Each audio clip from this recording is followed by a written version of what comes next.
¿Qué tal, amados hermanos? Que el Señor los bendiga. Es bendición siempre de parte del Señor para nosotros el poder llegar hasta sus hogares para compartir las palabras del Señor. En esta oportunidad, como bien ustedes saben, tenemos nuestro adiestramiento. Es esta herramienta maravillosa que el Señor ha dado a su iglesia para que de la misma manera que el Señor Jesucristo hizo las obras, nosotros también podamos hacerlas. Y también la Escritura dice, y aún mayores haréis porque yo voy al Padre.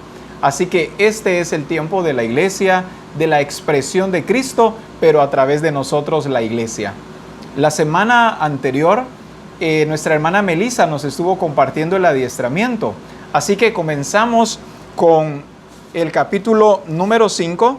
Y hoy quiero solamente recapitular brevemente algunas de las cosas que nos estuvo compartiendo en esa oportunidad. Este capítulo tiene como nombre la iglesia funcionando como un solo cuerpo. En otras oportunidades hemos hablado del cuerpo de Cristo. De hecho, también en el discipulado el Señor nos ha estado educando respecto a que somos el cuerpo de Cristo y esta revelación ha estado llegando a todos nosotros. Hoy el Señor tiene palabras nuevas, pero tiene una revelación exquisita para nosotros, la iglesia, respecto a esto mismo. Así que le vuelvo a mencionar el nombre de este capítulo, y es la iglesia funcionando como un solo cuerpo. Así que abramos nuestros libros allí. Capítulo 5 es la página 49 de nuestro libro, El cuerpo de Cristo. Así que vayamos juntos y recibamos lo que el Señor tiene preparado para nosotros.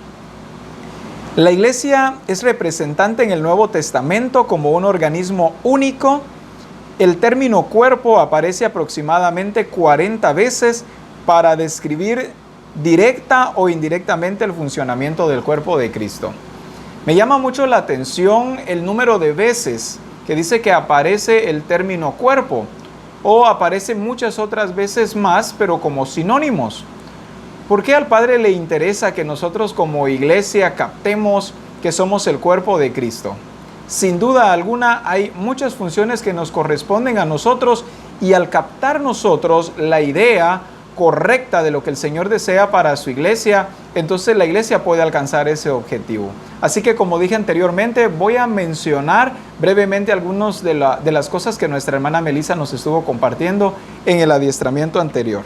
También estuvimos aprendiendo lo que la Escritura dice en Efesios capítulo 4, verso 15 al verso 16, lo cual dice de esta manera: sino que siguiendo la verdad en amor, crezcamos en todo en aquel que es la cabeza, esto es Cristo, de quien todo el cuerpo, bien concertado y unido entre sí, por todas las coyunturas que se ayudan mutuamente, según la actividad propia de cada miembro, recibe su crecimiento para ir edificándose en amor.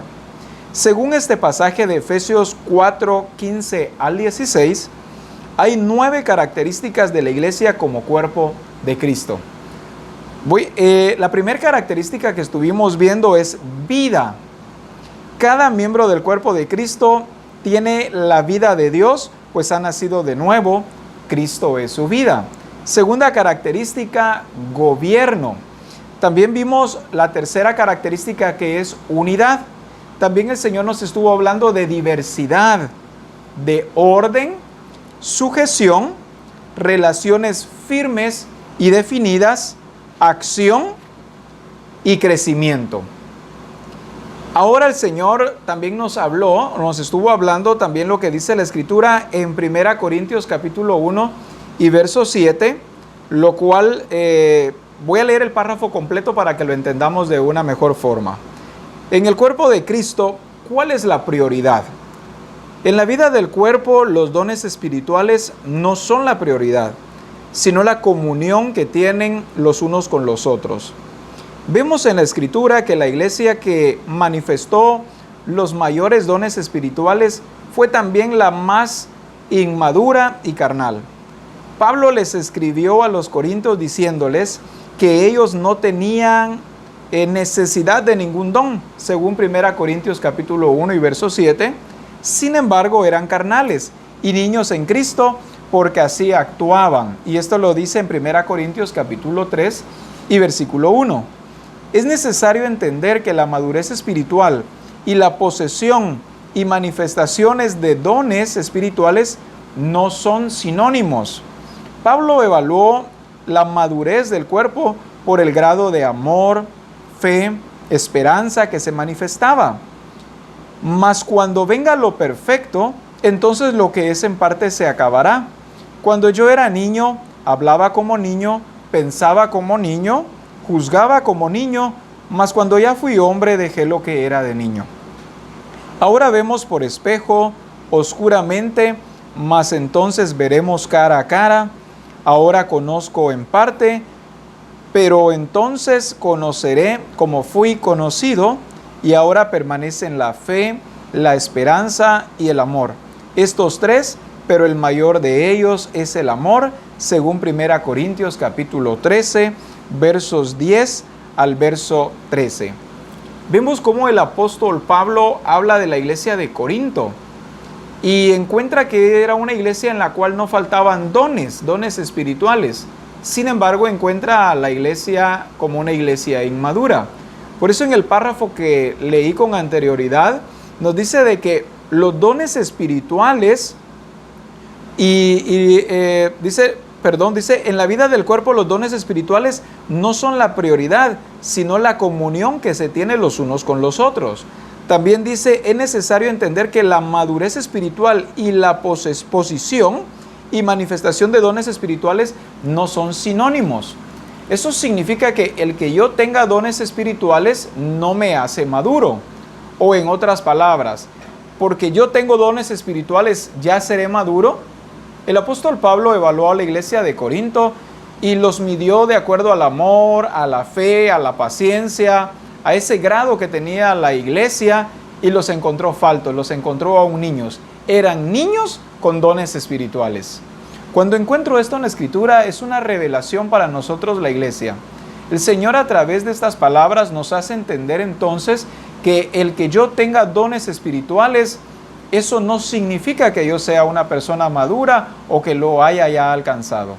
¿Cuántas personas hay entre nosotros que tienen dones de sanidad o tienen dones de profecía o de sabiduría, como dice la Escritura, o aún pudiera ser alguno de los 5 ministerios?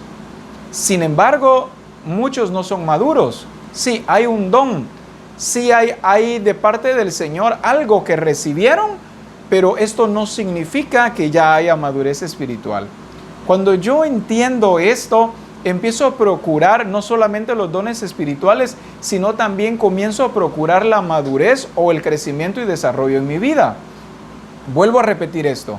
El que tenga dones espirituales no significa que yo sea crecido espiritualmente. No significa que yo sea maduro espiritualmente. Claro que son buenos los dones espirituales, son excelentes, y aún dice la palabra que nosotros debemos procurar los dones mejores, pero debemos interesarnos en nuestra madurez espiritual. Cuando el apóstol Pablo ve a la iglesia de Corinto y la encuentra en esta situación, se da cuenta que es una iglesia niña, que es una iglesia que no había madurado. ¿Cómo lo sabe el apóstol Pablo? Dice la Escritura que los encontró, que era una iglesia que se encontraba continuamente en conflictos entre ellos, que eran el mismo cuerpo de Cristo. Hermanos, pero con muchos problemas. Tenían envidias, tenían celos, tenían contiendas, habían divisiones entre ellos, pero era una iglesia llena de muchos dones espirituales. Me bendice mucho esta palabra porque me hace entender a mí, y sé que a usted también, que es gracia del Señor el que tengamos dones espirituales, pero en nosotros está la responsabilidad del crecimiento y también del desarrollo. Cuando la palabra del Señor nos dice en este último versículo que estuve leyendo, nos dice en 1 Corintios 13, 10 al 13, mas cuando venga lo perfecto, entonces lo que es en parte se acabará. Cuando yo era niño, hablaba como niño,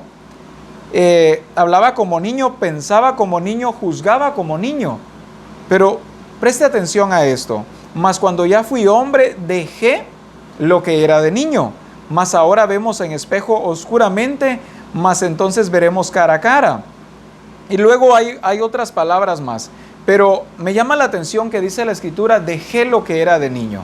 No dice el Señor me quitó mis actitudes de niño o me sacó de la niñez. No, dice dejé lo que era de niño.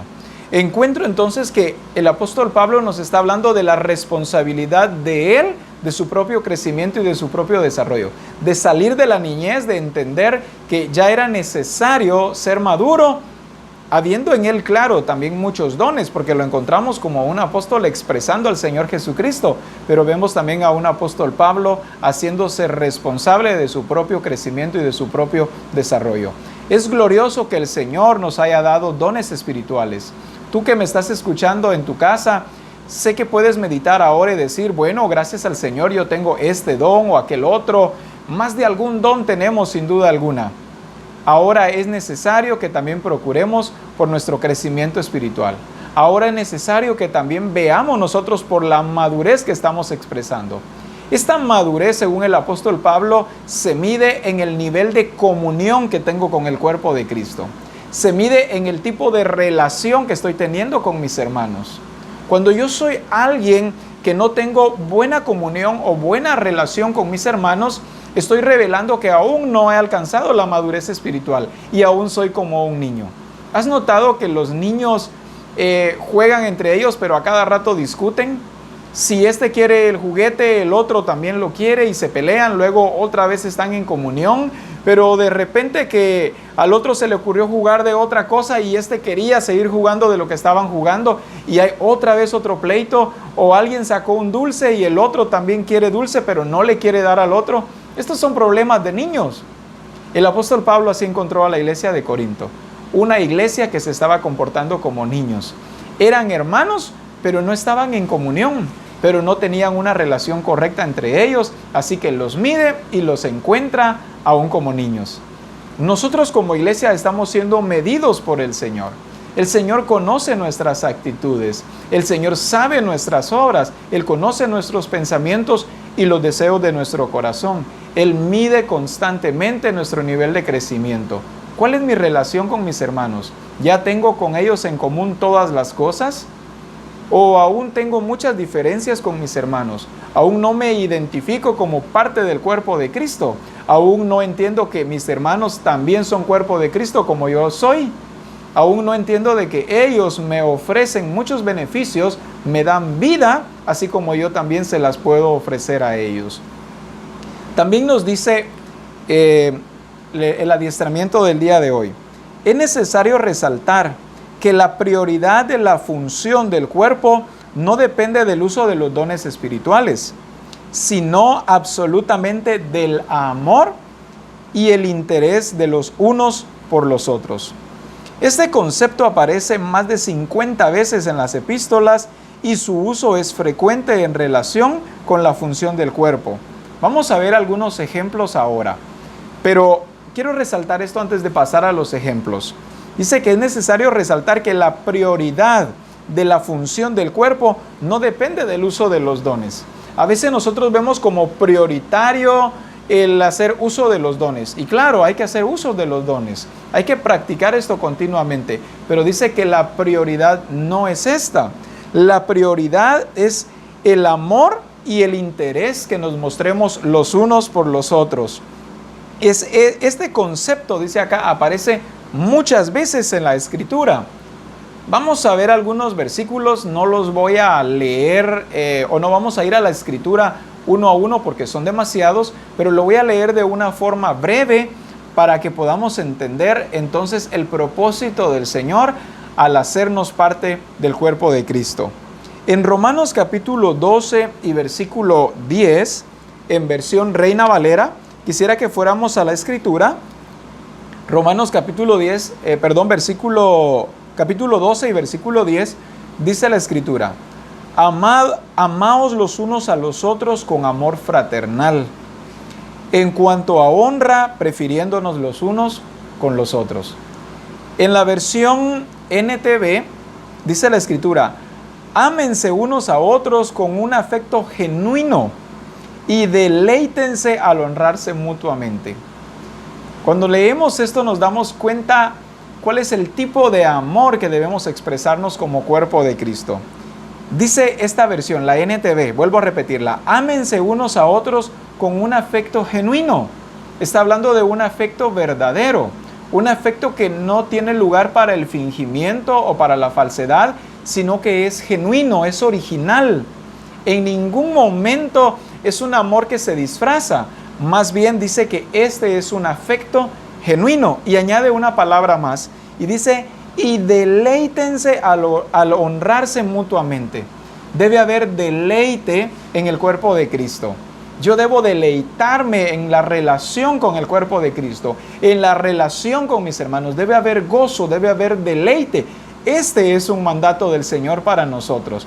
Por eso el apóstol Pablo nos enseña que aunque la iglesia de Corinto estaba usando los dones que el Señor le estaba dando, aún era niña porque aún no se deleitaba en presencia de sus hermanos o al estar en la comunión con sus hermanos.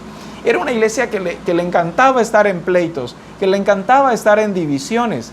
Aún no habían aprendido a amarse tampoco con afecto genuino.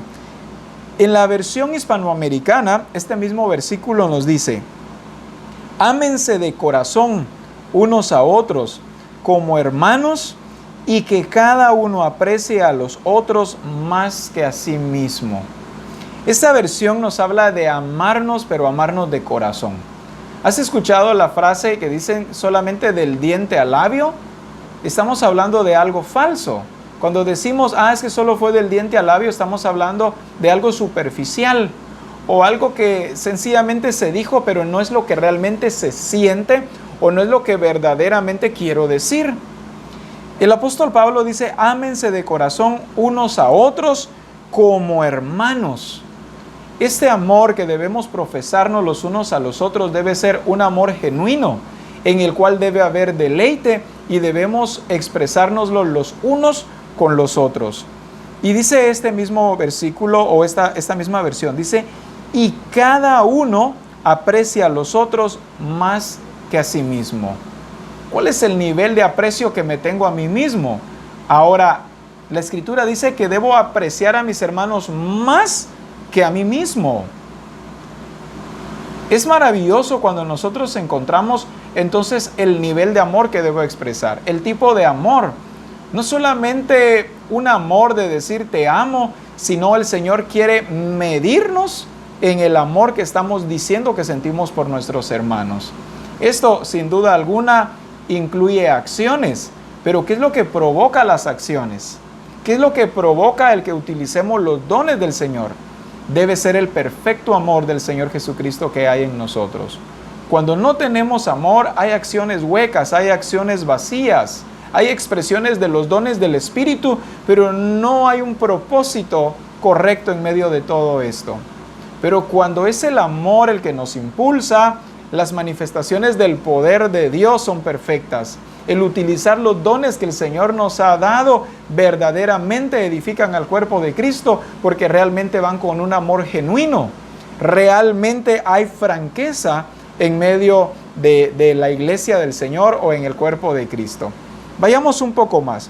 Hay algunos versículos que, como mencioné, solo los voy a leer. Romanos capítulo 12 y verso 16 dice, unánimes entre vosotros. Romanos 13, 8, no debáis a nadie nada, sino el amaros unos a otros. Romanos 14, 13, así que ya no nos juzguemos más los unos a los otros. Romanos 14, 19, así que sigamos lo que contribuye a la paz y a la mutua edificación. Romanos 15, 5, os dé entre vosotros un mismo sentir según Cristo Jesús. Romanos 15, 14, de tal manera que podáis amonestaros los unos a los otros. Primera Corintios 12, 25, para que no haya desaveniencia en el cuerpo, sino que los miembros todos se preocupen los unos por los otros. Gálatas 5, 13, sino servíos por amor los unos a los otros. Gálatas 6, 2, sobrellevad los unos las cargas de los otros y cumplid así la ley de Cristo. Efesios 4, 2, soportaos con paciencia los unos a los otros en el amor. Efesios 4, 32, antes sed benignos unos con otros, misericordiosos, perdonándoos unos a otros. Efesios 5:2, y andad en amor. Efesios 5:21, someteos unos a otros en el temor de Dios. Colosenses capítulo 3 y verso 9, no mintáis los unos a los otros. Colosenses 3:13, soportándoos unos a otros y perdonándoos unos a otros. Colosenses 3:16, enseñándoos y exhortándoos unos a otros en toda sabiduría. Primera Tesalonicenses 3:12, y el Señor os haga crecer y abundar en amor unos para con otros y para con todos. Primera Tesalonicenses capítulo 3 y versículo 12, y el Señor os haga crecer y abundar en amor unos para con otros y para con todos. Primera Tesalonicenses capítulo 4 y verso 18, por tanto, alentaos los unos a los otros. Hebreos capítulo 10, verso 24, y considerémonos unos a otros para estimularnos al amor y a las buenas obras. Santiago capítulo 4 y verso 11, hermanos, no murmuréis los unos a los otros. Santiago capítulo 5 y verso 9, hermanos, no os quejéis unos contra otros para que no seáis condenados. Primera Juan capítulo 3, verso 11, 23 y también el capítulo 4, 7 y el 11 al 12. Amaos unos a otros. Y por último, segunda Juan capítulo 5, amaos unos a otros. ¿Has notado cuántos versículos o en cuántos versículos el Señor nos habla del amor que debemos expresarnos? Estuve meditando en cada uno de ellos y me impactó la manera en la que debo amar a mis hermanos. Aún al punto que dice, debemos soportarnos los unos a los otros. ¿Cuántas veces hemos dicho estas palabras o las hemos escuchado de personas que dicen o decimos, ya no soporto a mi hermano, ya no soporto a mis hermanos? La Escritura dice, soportándoos unos a otros, pero esto es por amor o en el amor del Señor Jesucristo. Otro versículo que me llamó mucho la atención también es Gálatas 6:2, dice, sobrellevad los unos las cargas de los otros y cumplid así la ley de Cristo. Es ley del Señor Jesucristo que nosotros llevemos las cargas juntamente con nuestros hermanos. A veces vemos a nuestros hermanos muy cargados, muy agobiados, en situaciones bastante difíciles y somos indiferentes ante la situación de nuestros hermanos. A veces hay personas que se atreven a decir, bueno, ese es su proceso y que lo lleve él solo. O ¿para qué se metió? Esas son las consecuencias. Palabras como estas que muchas veces son violentas para el cuerpo de Cristo. Pero el Señor es perfecto cuando nos dice que aprendamos a llevar las cargas de los demás o llevar estas cargas juntamente con los demás. O cuando el Señor nos dice en repetidas oportunidades el tipo de amor que debemos manifestarnos los unos con los otros. Sé que tú tendrás un poco más de tiempo para ver cada uno de los versículos que hoy he leído y ser llevados a la revelación del Señor para poder expresar ese amor perfecto hacia nuestra iglesia familia, hacia todos aquellos que han recibido a Jesucristo como el Señor de su vida, que ahora han sido limpiados con la sangre del Señor Jesucristo y que ahora son nuestros hermanos.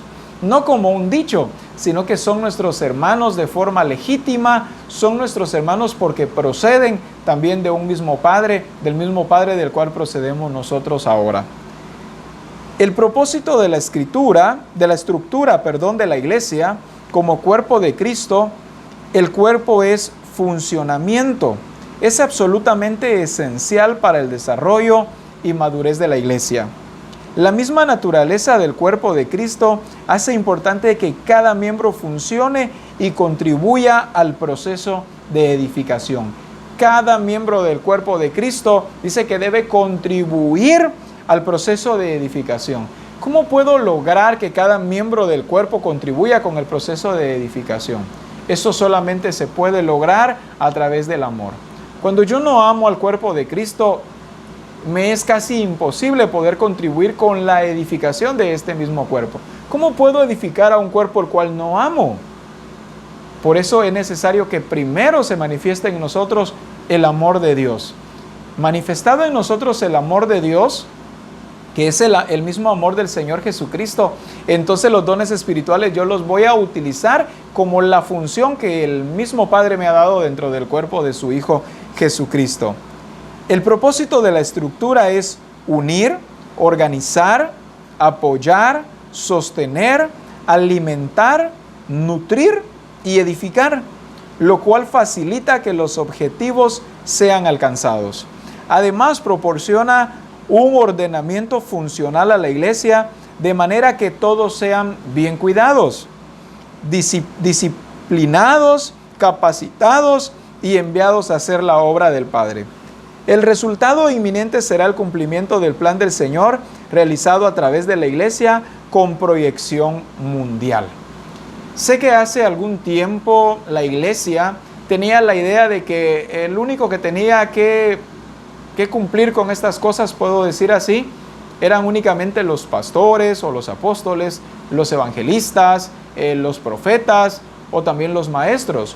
Pero el resto de la iglesia se escabullía de cumplir con su responsabilidad dentro del cuerpo de Cristo. En parte por ignorancia y también en parte porque nosotros voluntariamente quisimos ignorar durante mucho tiempo por no buscar la revelación del Señor. Cuando nosotros vemos ahora, como dice la Escritura, a cara descubierta la palabra del Señor, encontramos que el plan del Señor nunca fue que solamente los 5 ministerios fueran quienes edificaran el cuerpo de Cristo.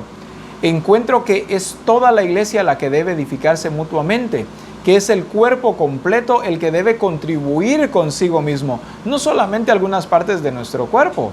Por eso esta revelación que recibió el apóstol Pablo respecto de la iglesia, que somos el cuerpo de Cristo, vino a cambiar totalmente la idea o la forma en la que se venían haciendo todas las cosas, pasando de ser una iglesia acomodada que solamente se limitaba a asistir a los servicios frecuentemente, a una iglesia ahora que ya no solo ve que las cosas suceden, sino una iglesia que hace que las cosas sucedan, una iglesia que está provocando continuamente el crecimiento y el desarrollo del cuerpo de Cristo. Ahora vemos funcionando a los 5 ministerios, pero también vemos funcionando a toda la iglesia en los dones que nuestro Padre nos ha dado. Algunos profetizando, otros dando palabra de sabiduría, otros sanando a los enfermos, etcétera, etcétera. Vemos a una iglesia integral trabajando y edificando al cuerpo de Cristo. Ahora ya no vemos a los siervos del Señor cargados en cuanto al trabajo de la obra del Señor, sino vemos a toda una iglesia involucrada en la edificación de sí misma o en la edificación del cuerpo de Cristo. Es glorioso lo que el Señor nos está mostrando en este tiempo, porque nos está sacando de aquella zona de confort o de aquella zona de acomodamiento y llevándonos ahora a expresarnos como un solo cuerpo. Pero ¿qué es lo que provoca esto? Lo que provoca esto es el amarnos los unos con los otros. El vínculo perfecto, dice la Escritura, que es el amor. Sin este vínculo perfecto, la expresión de Cristo no es posible.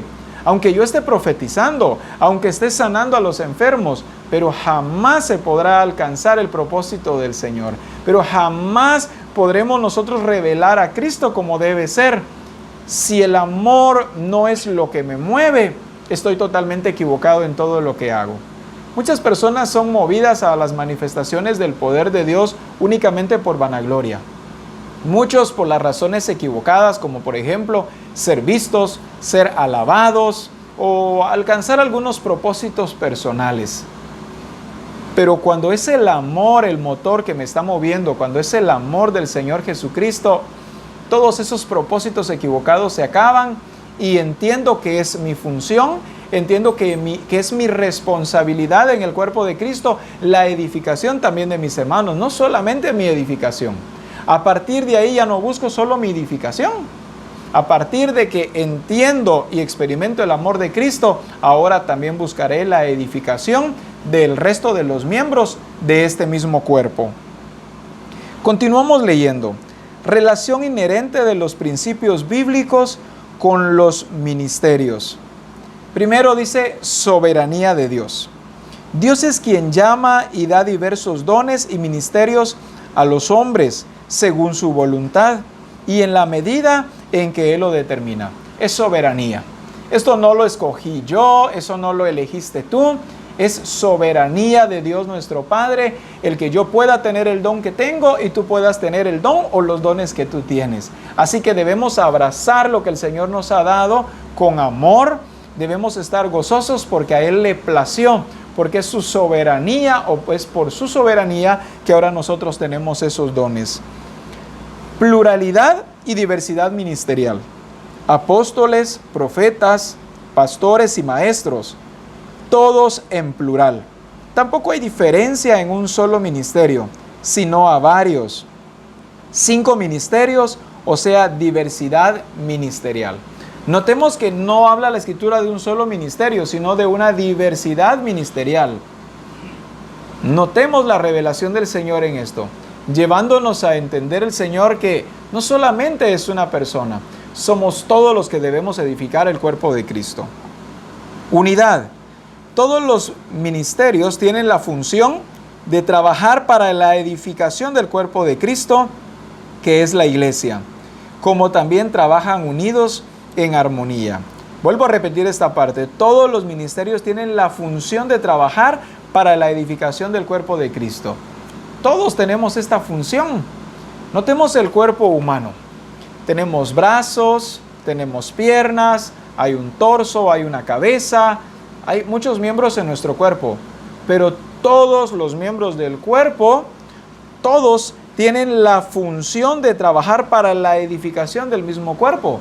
Las manos trabajan para edificar al cuerpo, aunque el antebrazo trabaja para edificar el cuerpo.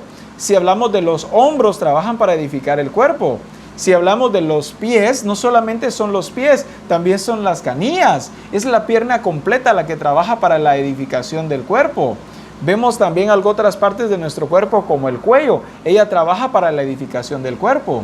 Y si pensamos nosotros en nuestros órganos internos, cada uno de nuestros órganos internos está trabajando para la edificación del cuerpo. Si son los riñones, si es el corazón, si son los pulmones, si es el estómago, si es el esófago, etc.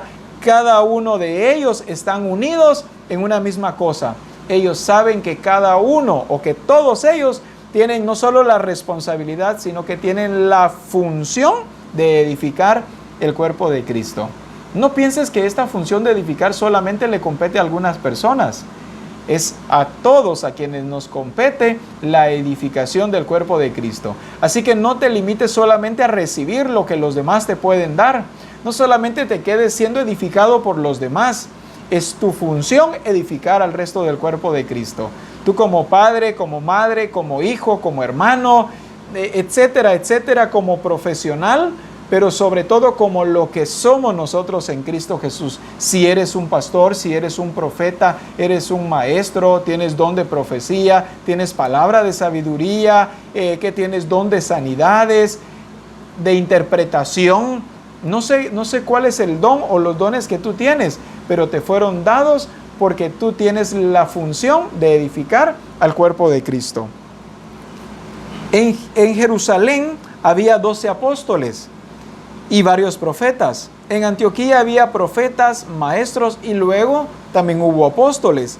Todos se miraban y trabajaban como un cuerpo en unidad. Absolutamente todos.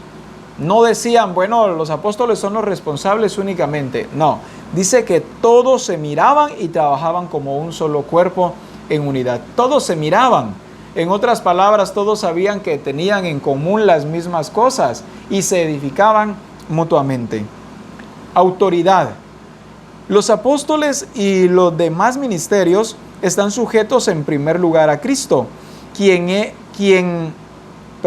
es el que ha elegido y llamado, indicando lo que deben hacer.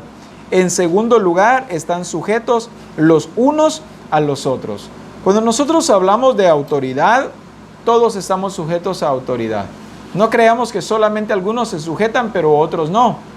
Aún siendo yo autoridad como pastor, yo me sujeto también bajo autoridad. El apóstol es autoridad, pero también se sujeta a autoridad. Si hablamos de los discipuladores, son autoridad, pero también se sujetan a autoridad. En Jerusalén dice que lo sabían también. en Antioquía también, todos lo sabían, etcétera. Pero no por esto la iglesia estaba haciéndolo o estaba obedeciéndolo.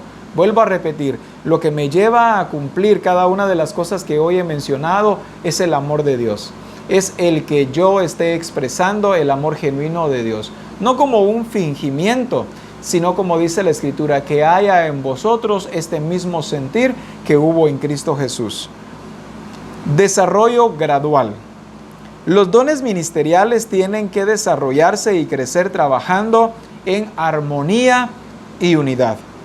Felipe, por ejemplo, era uno de los diáconos de Jerusalén en Hechos capítulo 6 y verso 5. Dice la Escritura: agradó la propuesta a toda la multitud y eligieron a Esteban, varón lleno de fe y del Espíritu Santo, a Felipe. Pero luego en Hechos capítulo 21 y verso 8, dice la Escritura, pero luego se le menciona como un evangelista y dice la Escritura, en casa de Felipe el evangelista. En el pasaje anterior, que es Hechos 6:5, se menciona a Felipe, el escogimiento de Felipe, pero ya en Hechos capítulo 21 y verso 8, ya encontramos a Felipe funcionando o teniendo un desarrollo o un crecimiento gradual. Ya se le menciona como Felipe el evangelista. En el cuerpo de Cristo hay crecimiento. En el cuerpo de Cristo hay desarrollo y ese desarrollo o crecimiento es gradual. El Señor nos ha llamado no para que nos quedemos estancados en una sola posición o en un solo nivel. El Señor quiere llevarnos como cuerpo integralmente al crecimiento o al desarrollo gradual. Tenemos que someternos a ese crecimiento gradual, ser llevados a ese crecimiento. No puedo empezar a crecer y luego empezar a retroceder. Mi crecimiento, vuelvo a repetir, debe ser gradual, no debe detenerse y cada vez debe ser con mayor gloria. Y esto es responsabilidad de cada uno de nosotros. No solamente responsabilidad de Dios, claro, Él es el que da el crecimiento, pero soy yo el responsable también de que esto suceda en mi propia vida. Veamos otro ejemplo más de desarrollo gradual. Otro ejemplo es Pablo y Bernabé, quienes en Antioquía eran profetas o maestros, según Hechos capítulo 13 y versículo 1. Había entonces en la iglesia que estaba en Antioquía profetas y maestros. Bernabé, según el que se llamaba Níger, Lucio de Cirene, Manaén, el que se había criado junto con Herodes el tetrarca, y Saulo. Más adelante, cuando estaban en Iconio, se les menciona como apóstoles. En Hechos capítulo 14 y verso 4, aquí ya vemos un crecimiento gradual y dice la Escritura, y la gente de la ciudad estaba dividida. Unos estaban con los judíos y otros estaban con los apóstoles. Tuvieron un crecimiento, ya no eran solamente discípulos. Ahora ya la Escritura menciona de ellos que eran apóstoles. Sí, el cuerpo de Cristo nos da un crecimiento gradual. El Señor, vuelvo a repetir, nos está llevando y nos lleva de gloria en gloria.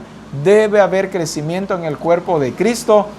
Vuelvo a repetir esto, solamente se logra a través del amor. La iglesia local y su estructura. Primero, el pastor. Vamos a ver la estructura de la iglesia local. Primero, el pastor.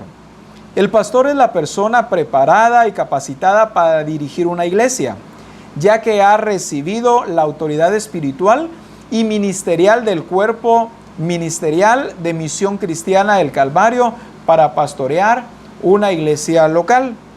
Él es el responsable de establecer, organizar, supervisar, dirigir adecuadamente la iglesia, utilizando el modelo a seguir como base. Por consiguiente, es quien delega autoridad a las personas elegidas bajo la dirección del Espíritu Santo para que le ayuden a ministrar y apacentar a la iglesia.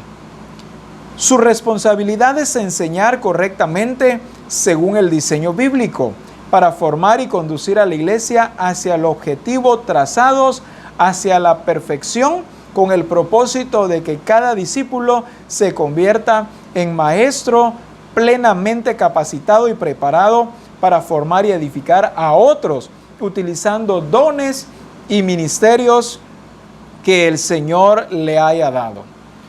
Vemos entonces que el pastor tiene su función dentro de la iglesia local, siendo él parte del cuerpo de Cristo. El pastor no solamente recibe edificación, el pastor edifica. Y acabo de leer ahora cuáles son las funciones del pastor dentro de la iglesia local o la estructura de la iglesia local. Veamos ahora como segundo la asistencia pastoral. Son aquellas personas que el pastor ha escogido por su fidelidad y visión de la obra y por seguir directrices. Ellos han demostrado ser aprobados tanto en su testimonio como en los trabajos y responsabilidades que anteriormente el pastor les ha delegado. Ellos desarrollan las funciones que el pastor considere adecuadas. Dentro de esta estructura o dentro de la iglesia local también vemos la función de la asistencia pastoral. Ahora, veamos también la función de los discipuladores, lo cual es lo tercero. Tercero, los santos, pero ahora hablando de los discipuladores. Son aquellos que se han convertido en discipuladores porque han seguido un proceso continuo de adiestramiento y formación. Cumplen con la obra del ministerio de la iglesia local, con la dirección y asesoramiento del pastor de la iglesia, a fin de perfeccionar a los santos para la obra del ministerio, para la edificación del cuerpo de Cristo, según nos dice Efesios capítulo 4 y verso 12. Sí, también los discipuladores tienen su función dentro de la iglesia local, sabiendo que forman parte del cuerpo de Cristo. El discipulador también es importante, el pastor, el asistente pastoral, el discipulador. Veamos ahora el número 4, y es la iglesia, entre paréntesis, los discípulos. Un discípulo es la persona que se ha convertido a Jesucristo, reconociéndolo como Señor de su vida. Como resultado de su conversión, inicia un proceso de formación cuyo primordial propósito es alcanzar el estilo de vida de acuerdo a los principios del reino de Dios. Además, se va perfeccionando a través de un proceso de adiestramiento para que pueda realizar las obras del ministerio, el cual es edificar a la iglesia, que es el cuerpo de Cristo. Si nosotros hablamos de los discípulos, estamos hablando de la iglesia en general. Como pastor soy un discípulo. Eres un apóstol, eres un discípulo. Un profeta, un evangelista o un maestro sigue siendo un discípulo. La asistencia pastoral son discípulos. Los discipuladores son discípulos. Tienes un don de sabiduría, eres un discípulo. No importa cuál sea el lugar que el Señor nos haya dado dentro del cuerpo de Cristo, lo que sí es relevante en medio de todo esto, y es que debemos edificar al cuerpo de Cristo, no importando la función que tenga, no importando que el lugar en el que yo haya sido puesto. Debo entender que todos tenemos la función de edificar. Concluyo con esto hoy.